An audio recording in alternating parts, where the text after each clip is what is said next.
Hi, and welcome to this video about Academic Search Complete. Academic Search Complete is a library database, which means that it's a subscription service that we provide through UNCG libraries. This is a great place to get started with almost any research topic because it's interdisciplinary, meaning that it covers lots and lots of different subject areas. So no matter what your topic is, you can usually find at least something to get started using Academic Search Complete. You can find this lots of different ways. You may find a link on your course research guide, which you can find under Research Guides by Subject or through the Library Resources tab in Canvas. And you can also click on this link to databases. Now, before I go into Academic Search Complete, I just want to address this terminology of databases. A database, very broadly, is just a collection of information, and it's usually a searchable collection of information.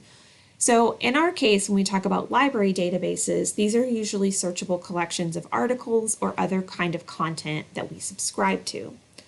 So Academic Search Complete, which I'll click on here, it's always under our most popular databases because, again, it's such a good place to get started. So I'm going to click on Academic Search Complete and let it load up.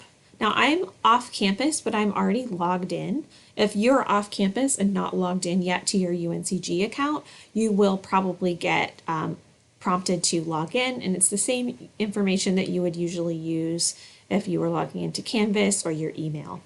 So I'm logged in, it took me right there, and this is kind of what my interface looks like. I have these 3 boxes here, and these are all places where I can put in search terms. I can add more if I need to, but we'll just leave it at the 3. There are some advanced search options down below, but I typically leave those where they are to get started so I can get a sense of what kind of results I'm going to get. Academic Search Complete includes magazine articles, scholarly and peer-reviewed journal articles, newspaper articles, and even sometimes videos and other web links. I'm going to start here and I'm going to think about my research topic for which I am searching for sources. So one of the things about databases through the library that it's important to know is that they don't work the same way that Google does in terms of the way you input your search. So in Google, I can actually put in a question. Let's try, how do algorithms impact, and you can see I've actually searched this before, impact our social media feed. So we're going to say that's my research topic. My research question is, how do algorithms impact our social media feeds? And by putting that question into Google, I got 27.2 million results in about a half a second. So lots and lots of information out there that might be useful to me. But our databases are not going to work the same way. And I'll show you just to sort of prove what I'm saying here. I'll put that same question into Academic Search Complete.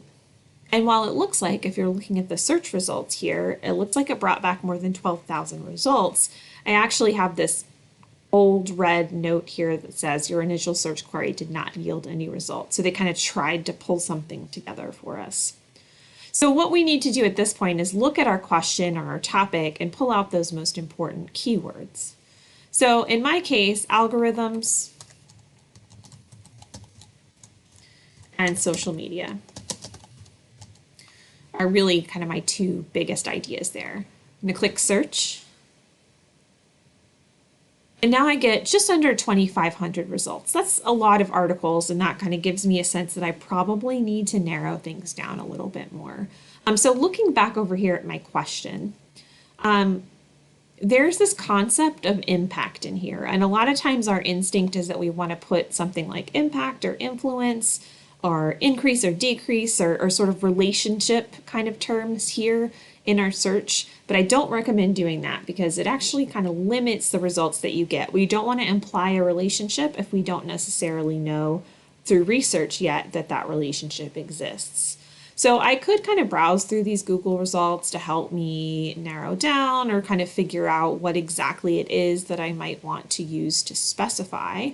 But a lot of the things that I have read about when I've read about this idea of how algorithms impact our social media feeds relate specifically to news. So I'm adding news as my 3rd term here.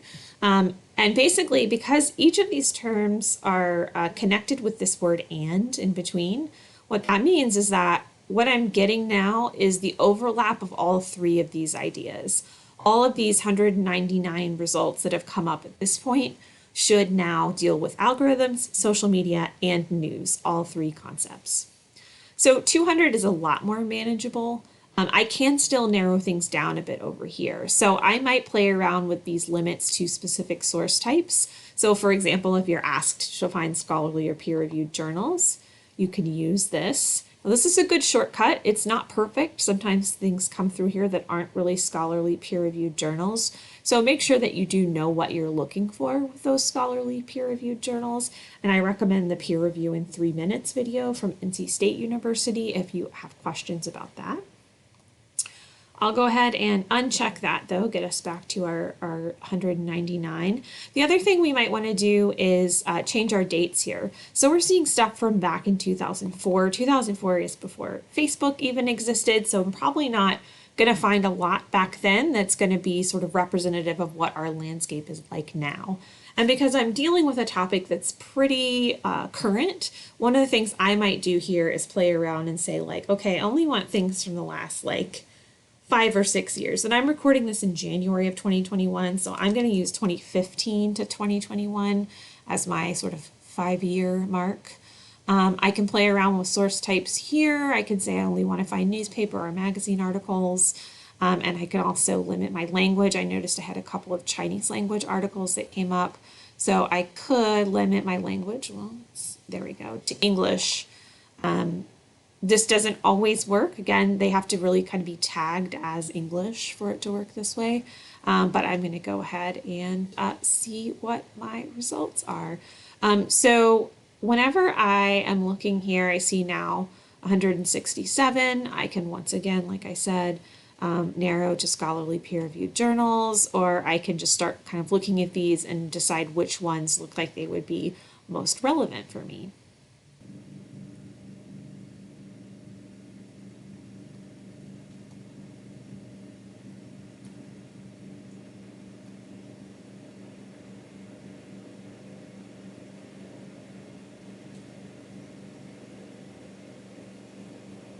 Well, this one looks kind of interesting. So this one looks like it's specifically about health news. It's called See Something, Say Something, Correction of Global Health Misinformation on Social Media. So actually misinformation might be an interesting term for me to add here. So I could consider adding another box and putting in misinformation. I won't do that right now, but that is an option for me. Here on this page that has a lot more detail, I've got all my citation stuff here that I need. I've got my title, my authors, the source, the journal in this case that it came from, as well as the year, volume, issue, pages, everything I need. I also have some information here in this subject terms area that can help me determine different terms that I might want to add. So like I said, misinformation, that shows up here. That might be something that I want to add. And then I have an abstract. When we have an article like this, which is from a scholarly journal, this is a 10-page article, which isn't actually too terribly long for a scholarly article, but the abstract is just a paragraph.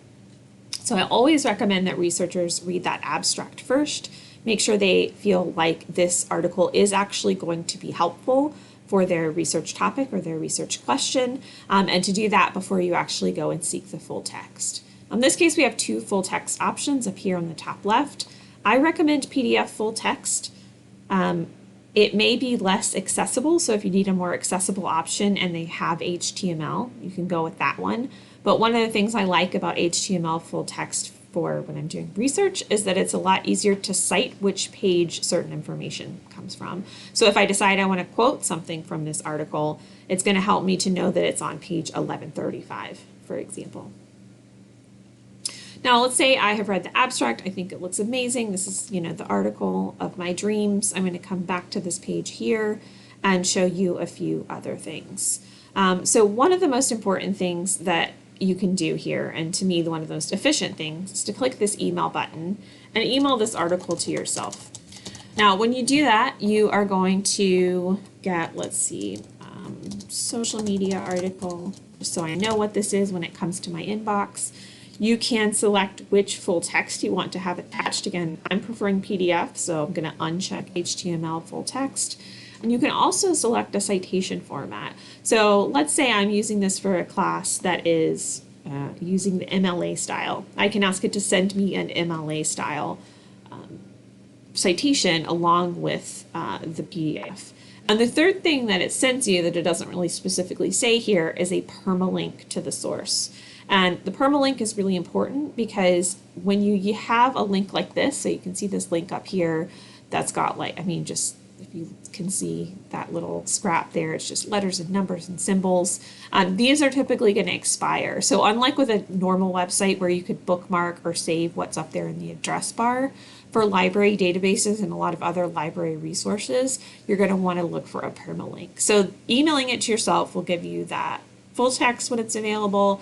A citation in MLA format probably won't be 100% perfect, but will be a good starting point for you to use. And it's also going to send you a permalink. So if you don't like emailing things to yourself, what you can do is look for this permalink button here. And that permalink will generate right here. And you'll see it's a much shorter link. It does still look a little wild here at the end, but it's a much shorter link. And that is going to work if I try to get back to this article later. So you want to get that permalink. And you can also click the Cite button here. This is where you could pull, and again, in my example, an MLA citation. So I could copy and paste this into a Google Doc or Word document, and then I could just kind of clean it up as needed based on citation resources, which you can find through the library or you can locate online, places like OWL at Purdue and so forth. So that was just a general overview of Academic Search Complete and how it works. If you ever have any questions about doing research using library databases like Academic Search Complete or otherwise, you can always go to our library chat service, which you can access at go.uncg.edu/chat. Or if you are on our library homepage, library.uncg.edu, you can click Chat with a Librarian and it takes you to the same place. Please let us know if there's anything that we can do to help you, and happy research.